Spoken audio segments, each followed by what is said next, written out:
Okay, so after fiddling around with the multimeter for a little while, I discovered two things.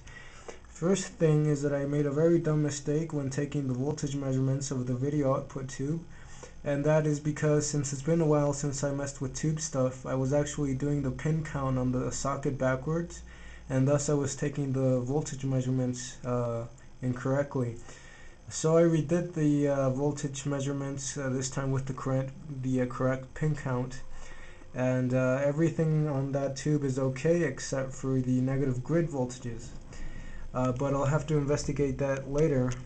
What I decided to do was to go on and investigate our cathode voltage, which was way too high, and I decided to investigate that by going down a little bit further in the chain, and I discovered that the source of those 65 volts was the center tap of the brightness control over there with the red alligator clip.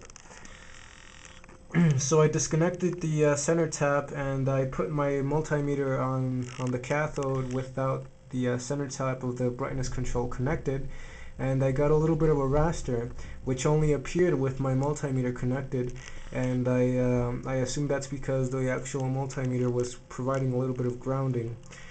So what I did was to take apart the brightness potentiometer, and I discovered that the actual wiper was seized all the way down, which was leaving the TV with the brightness control all the way down, no matter where you move the actual shaft.